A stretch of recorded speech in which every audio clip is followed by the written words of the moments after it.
Amados irmãos, vamos ouvir a mensagem da palavra de Deus com o pregador da noite, irmão Tiago. Tiago, se quiser pode tirar. Não sei que você vê cá, pode tirar. Perfeito. Obrigado.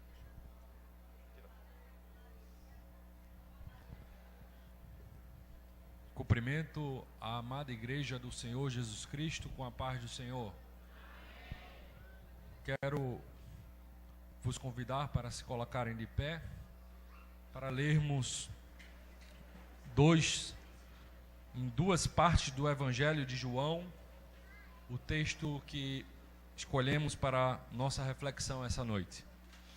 O primeiro texto se encontra em João, capítulo 12, versículo 42 e 43.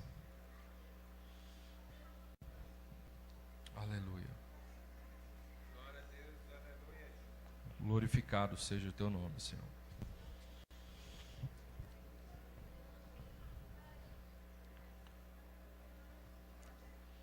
Assim diz a palavra do Senhor, João capítulo 12, versículo 42 e 43. Contudo, muito dentre as próprias autoridades creram nele, mas por causa dos fariseus não o confessavam, para não serem expulsos da sinagoga, porque amaram mais a glória dos homens do que a glória de Deus. O segundo texto escolhido para a ministração se encontra no capítulo 19 do livro de João, versículos 38. Aleluia.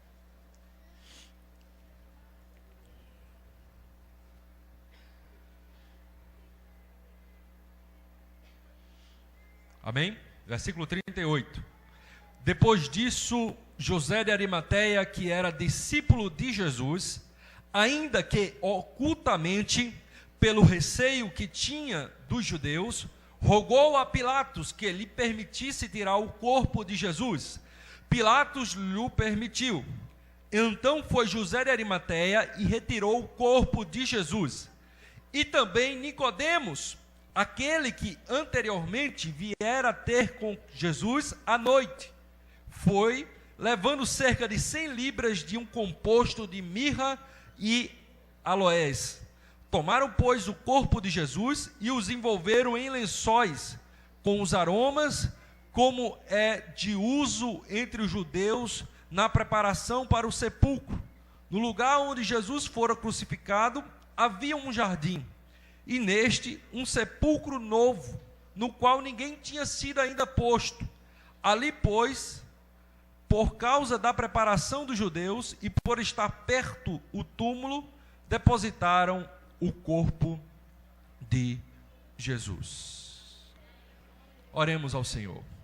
Senhor, nosso Deus, querido Pai, neste momento, Senhor, queremos, Senhor, pedir que o Teu nome, Senhor, seja exaltado nesse momento, o Teu nome seja entronizado, o Teu nome seja glorificado, o Teu nome seja santificado. Ah, Deus, queremos Te pedir, Senhor, que o Teu reino se aproxime, Teu reino se adense, o Teu reino seja perceptível ao nosso meio, e que o Senhor ministre aos nossos corações, conforme o exemplo desses dois homens, Senhor. Em nome de Jesus, amém. Podeis assentar.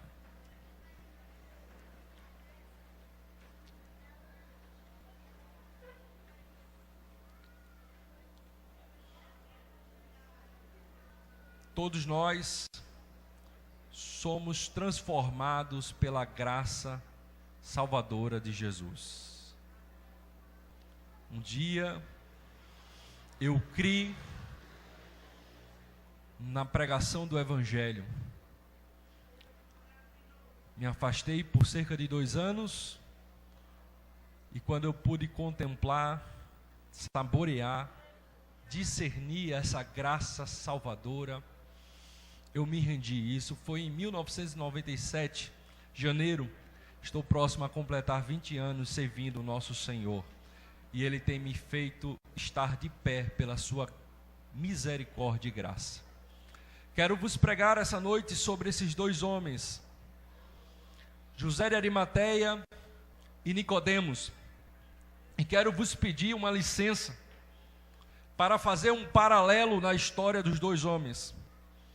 Tenho como defender esse paralelo, porque eram dois homens que tinham a mesma função pública, que dividiam o mesmo recinto, que tinha as mesmas horas compartilhadas em sua jornada de trabalho. Eram dois homens que começaram a professar a mesma fé em Cristo. Eram dois homens que passaram pelos mesmos problemas e desafios. Eram dois homens que se renderam diante da graça salvadora de Cristo no mesmo momento. Uma história nesse aspecto de paralelo, parecida também com o que aconteceu comigo e o meu irmão de sangue. Nós fomos para Jesus, os dois juntos. Ele tinha 16 anos, eu tinha 14 anos. Quando um fraquejou, levou o outro e os dois desviaram juntos. E quando um fez menção em voltar aos pés do Senhor, levou o outro e os dois se reconciliaram juntos.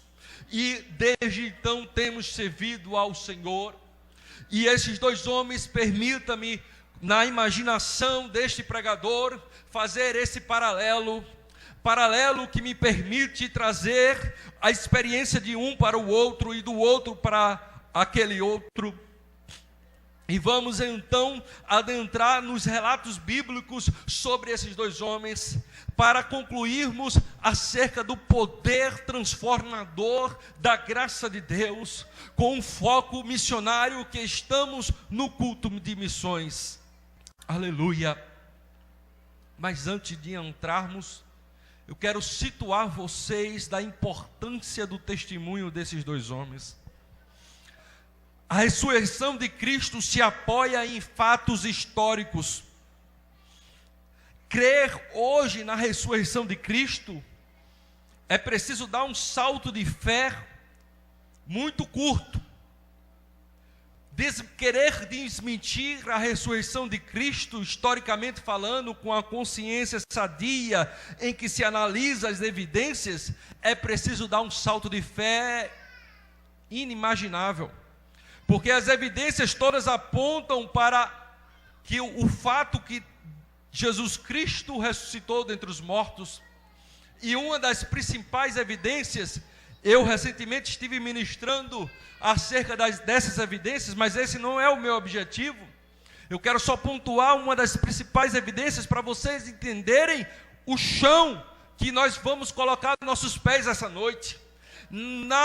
O exemplo desses homens nos trouxe uma das principais das evidências da ressurreição de Cristo, porque os sentenciados à crucificação no Império Romano eram postos numa vala comum, eram misturados ali estrupadores, bandidos, assassinos, revoltosos, todos eram postos numa vala comum e ficavam com seus corpos expostos a cães, a pássaros, a aves de rapina.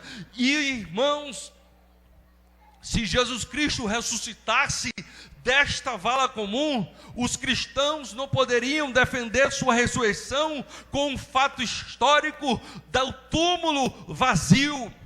E o túmulo vazio de Jesus Cristo, ele é confirmado não somente pelas Sagradas Escrituras, mas por diversos historiadores que testificam que o túmulo apareceu vazio e que o poder dominante da época não pôde achar o corpo de Jesus. Eles puderam acusar os discípulos de roubar o corpo de Jesus, mas eles não puderam encontrar o corpo e mostrar a falácia, a mentira do que eles afirmavam ser a ressurreição. O túmulo vazio ficou como um fato histórico.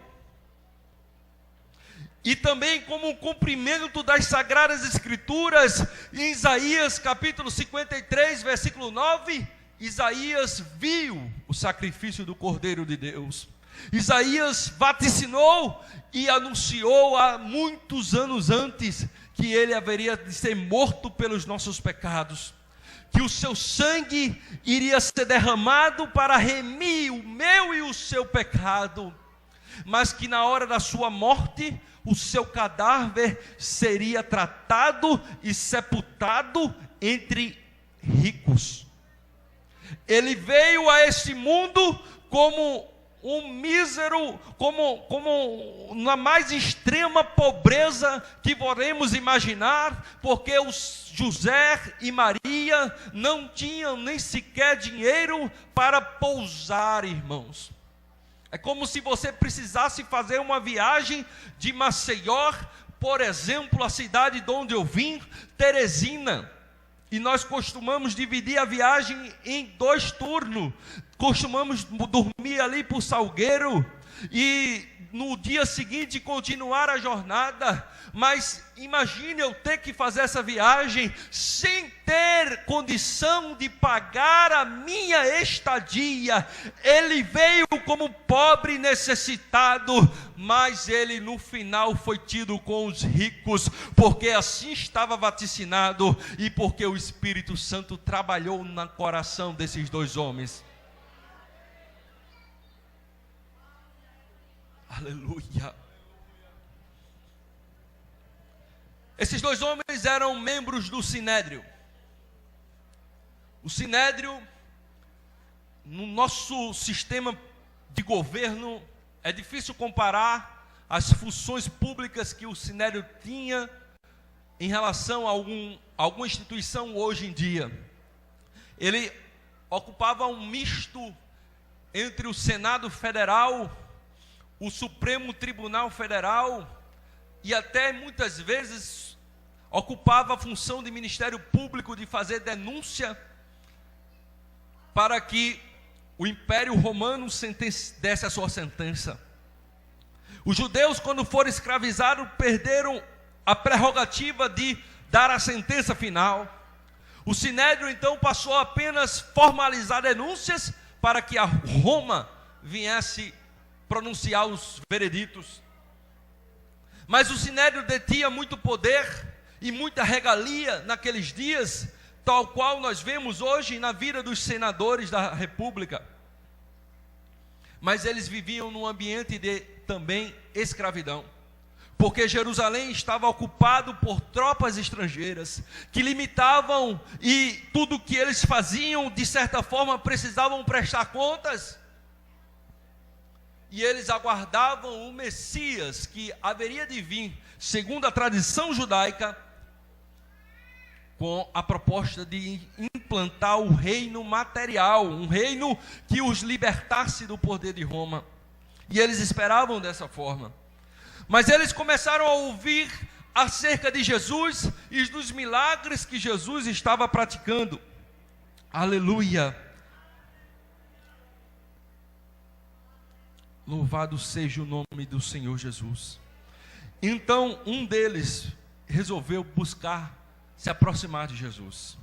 Só que quando ele foi se aproximar de Jesus, ele teve o cuidado de buscar durante a noite, porque ele não podia ser visto, porque já tinha sido decidido entre eles, já tinha sido baixado uma doutrina que se alguém da sinagoga judaica confessasse Jesus como Cristo, este deveria ser expulso da sinagoga. Em outras palavras, no nosso linguajar, é como se tivesse vindo um posicionamento doutrinário do pastor dessa igreja, proibindo tais posturas sobre risco da disciplina. E eles estavam sobre esse jugo e sobre essa mordaça que os condicionavam a omitir, os obrigavam a omitir a sua admiração por Jesus Cristo. Por isso Nicodemos vai ter com Jesus à noite, e nessa aproximação que Nicodemos tem, ele começa a dizer: bom mestre, bem sei eu que tu vens de Deus. Aleluia! Ele estava em meio a um ambiente que o impulsionava para longe de Deus, mas a chamada de Deus o estava fisgando, o Espírito Santo estava trabalhando no seu coração, ele começou a ouvir os feitos e os milagres de Jesus Cristo, então ele se aproxima de Jesus com reservas, e ele logo fala: o que devo eu fazer, bom mestre, para ter a vida eterna? Ele era um senhor da lei, conhecia a lei completamente, e Jesus anuncia para ele: Nicodemos, se você não nascer de novo, você não pode entrar no reino dos céus. E aqui Jesus ensina a teoria do novo nascimento. Se você levantar sua mão e aceitar Jesus Cristo como seu Senhor e Salvador essa noite, esta igreja vai reservar para você uma classe de discipulado, em que você vai ter a oportunidade de estudar a teoria do novo nascimento, o que vem a ser o novo nascimento, como que se dá o novo nascimento, o que se espera de uma pessoa que se encontra com Cristo e tem a experiência de nascer de novo. E ele foi introduzido ali no campo teórico, teve dificuldade de compreender, até perguntou: como porventura isso pode acontecer, meu mestre? Eu porventura vou voltar ao ventre da minha mãe? Aleluia. E lá Jesus discorre, que eu não quero me delongar. Aleluia, glorificado seja o nome de Jesus. Aleluia. Jesus começa a explicar para ele, delimitando o que seria o novo nascimento. E ele diz: é muito difícil para mim entender isso.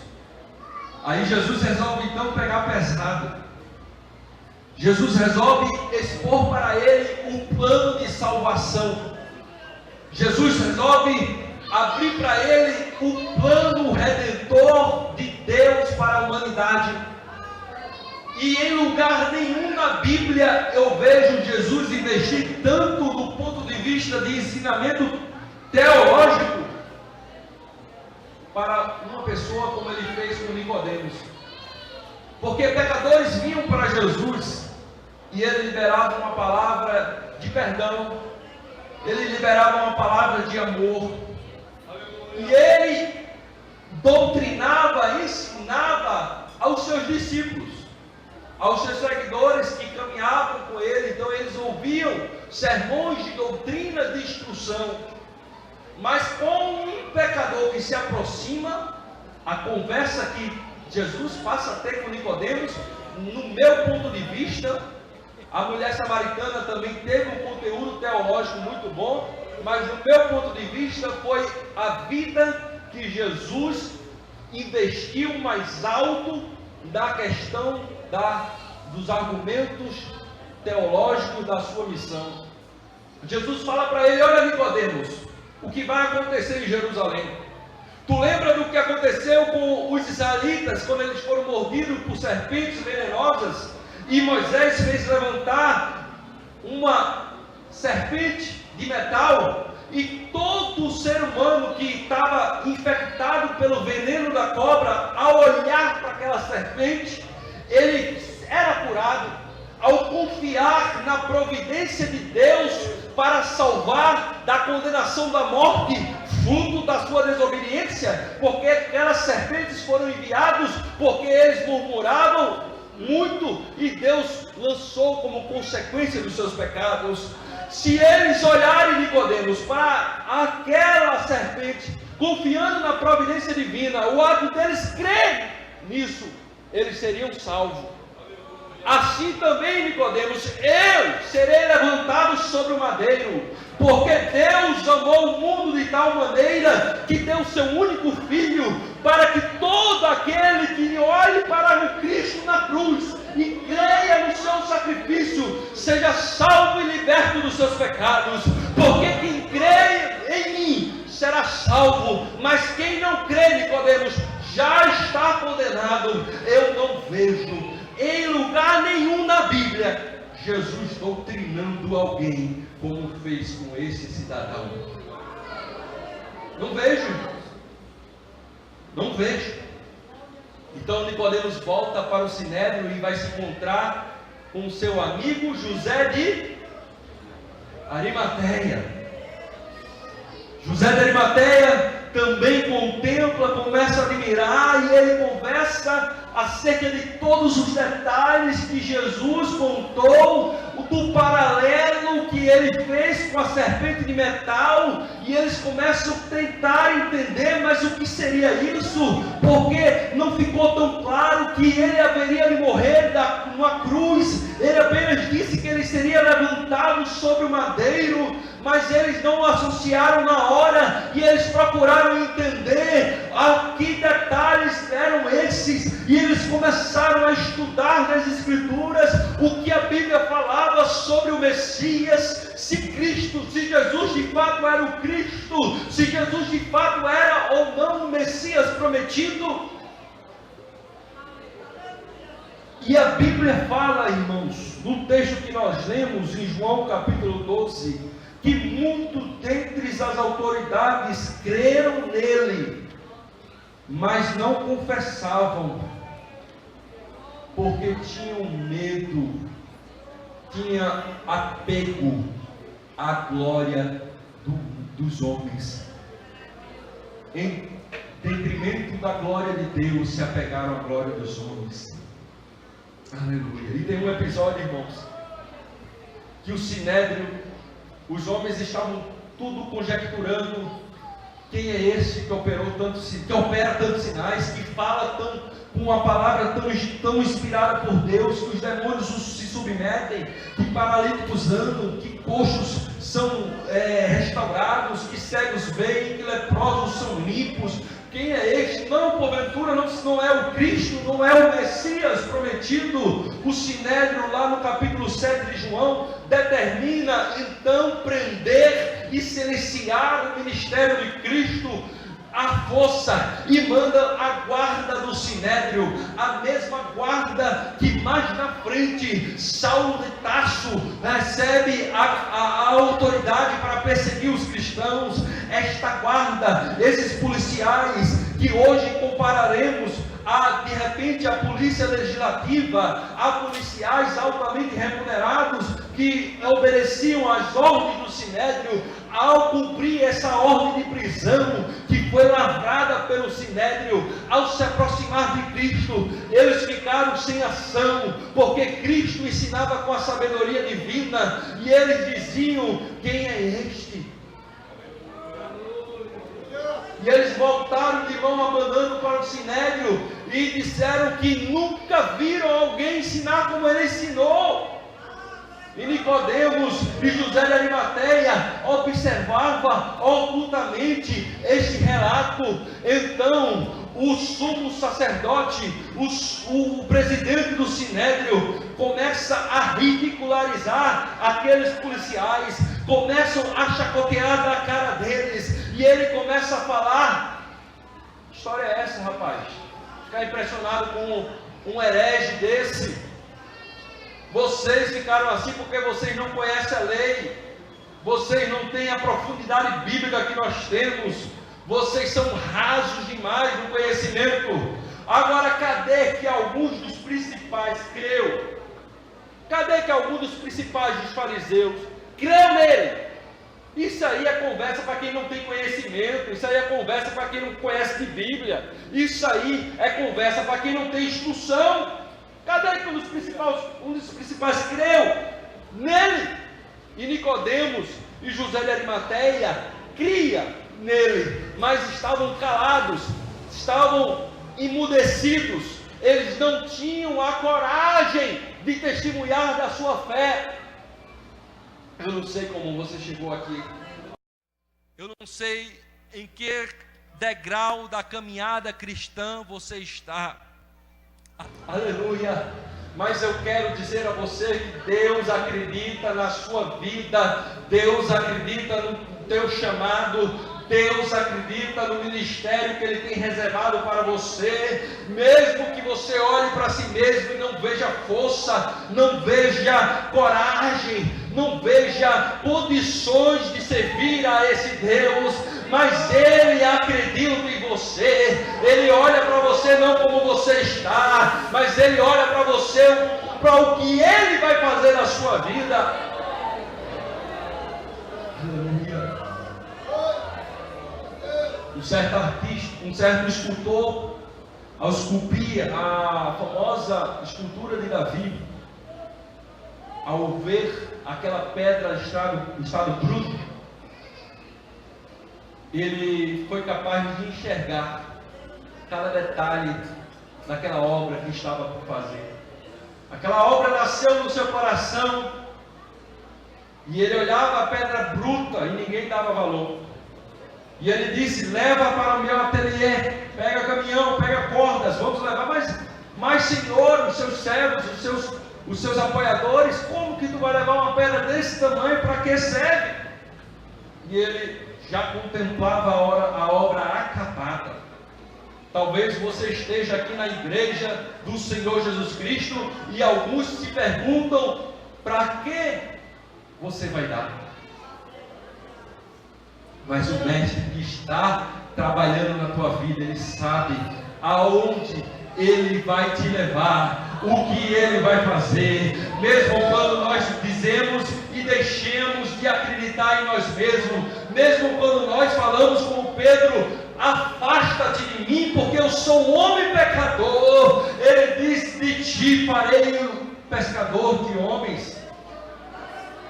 E assim estavam aqueles dois homens, irmãos, imponente, com alta categoria social, o evangelho sendo posto a xeque, o evangelho sendo questionado. Era a oportunidade deles dizerem: epa, não é assim não ridicularizem eles não, porque entre nós já começa a ter muitos que começam a crer nele como Messias, porque é impossível alguém fazer a obra que ele faz se não vir de Deus. E tem mais, a Bíblia tem lá diversas profecias que o Messias não viria também somente do aspecto militar para reinar do ponto de vista material, mas ele também vai vir como um cordeiro sacrificial, vaticinado pelo profeta Isaías. Eles têm lá diversas profecias mostrando o Cristo Salvador, o Cristo sofredor, e este Cristo começa a ter muita semelhança.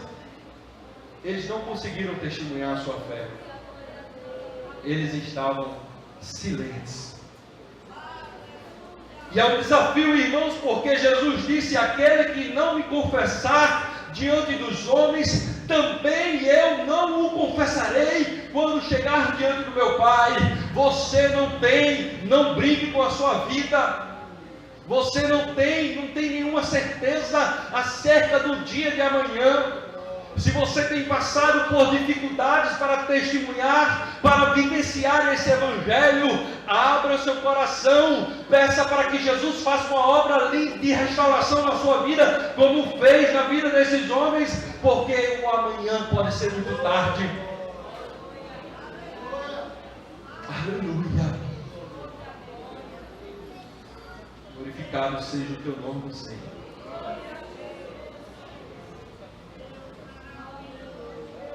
Então, o Sinédrio se reúne altas horas da madrugada, chamam às pressas. Imagine você, Nicodemos, José de Arimateia, na sua intimidade de sua casa, recebe uma convocação extraordinária para se apresentar diante do Sinédrio.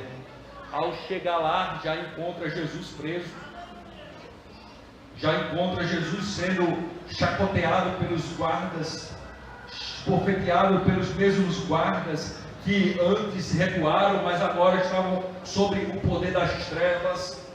E José de Arimateia encontra o Sinédrio resolvido, e eles põem votação para acusarem de blasfêmia e acusarem de morte perante Pilatos. E José de Arimateia e Nicodemos, a Bíblia diz que eles não votaram, mas também não se expressaram nem a favor nem contra, eles se silenciaram.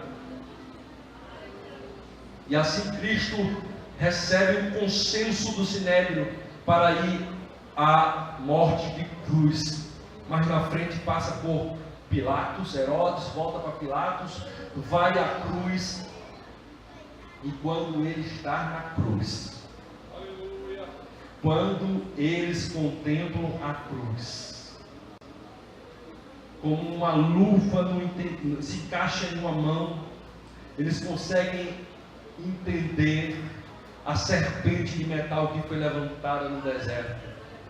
Eles conseguem se associar aos israelitas que estavam infectados com o veneno do pecado e condenados à morte, e conseguem crer no Cordeiro substituto que Deus enviou a Isaac perante Abraão.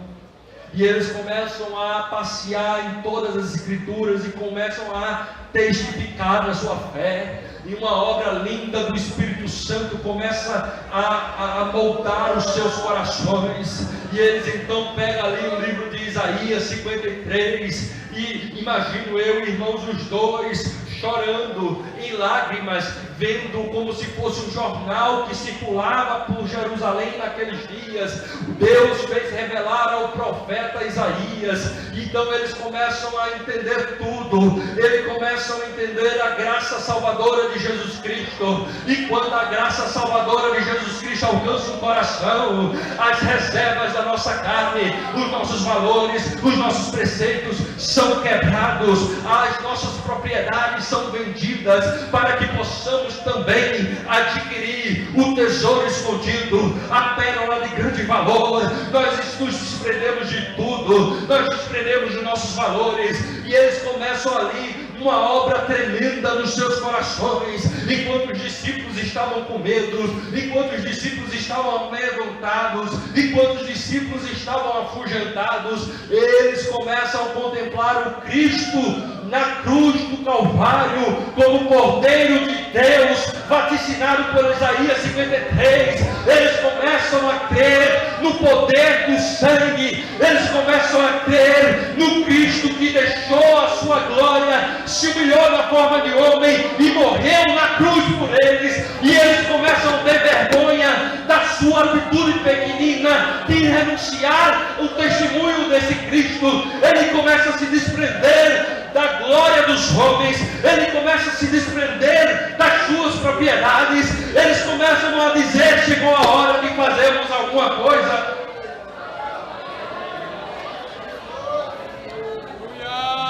E nesse momento o Espírito Santo move o coração deles para o sepultamento, como moveu o coração dos 3 reis magos.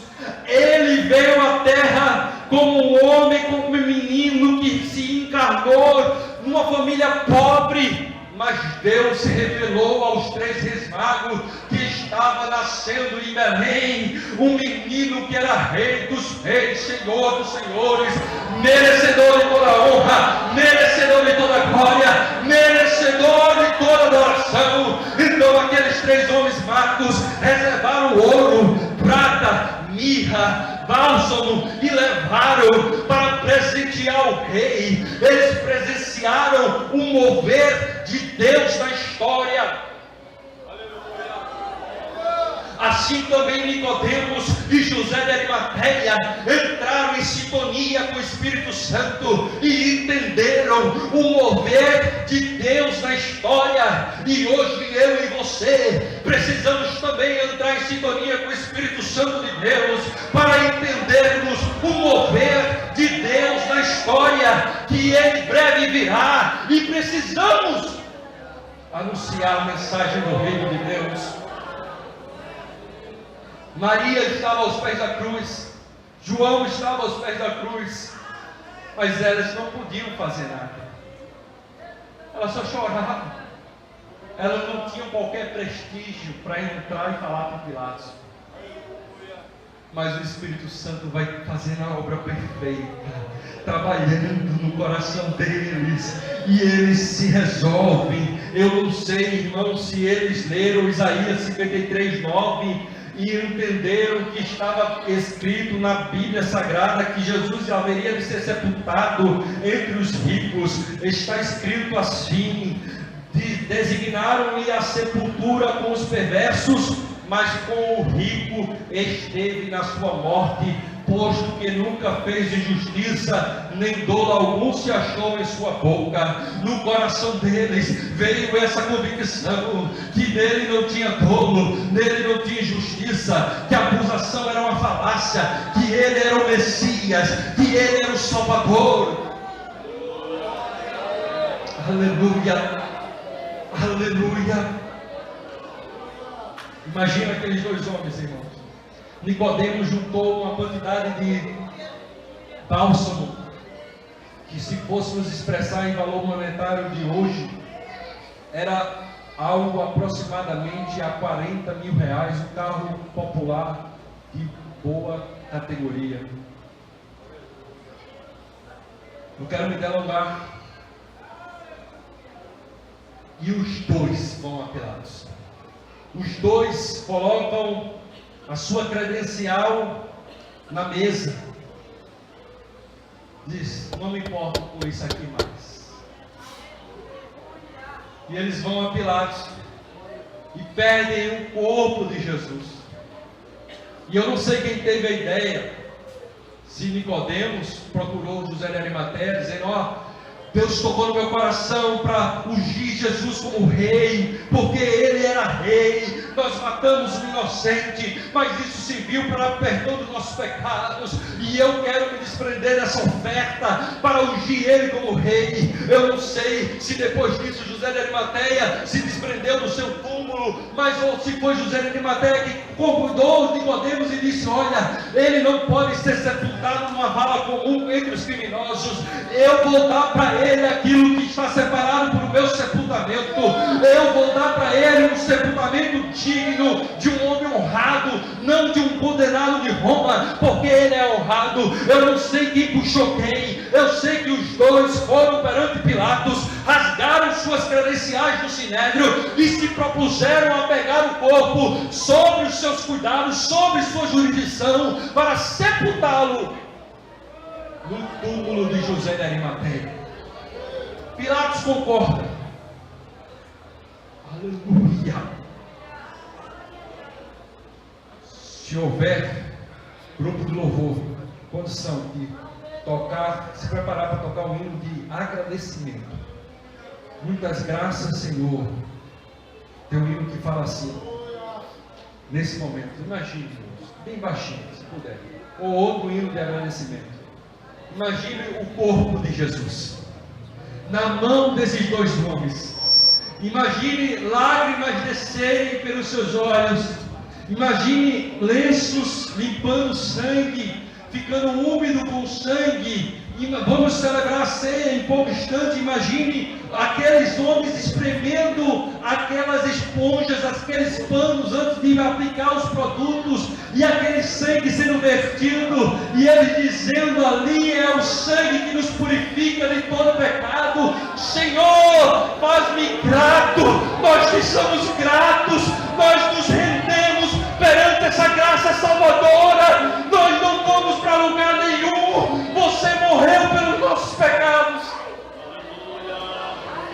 Eu encerro aqui, só nos falando da história. Eu não sei o que aconteceu com Nicodemos, mas o que aconteceu com José de Arimateia não foi nada bom. A história, se você botar no Google José de Arimateia, você vai ver o Wikipédia trazer o relato que imediatamente após o túmulo ficar vazio, o sinédrio prende, e membro do sinédrio, dos mais respeitados, passam a ser prisioneiros.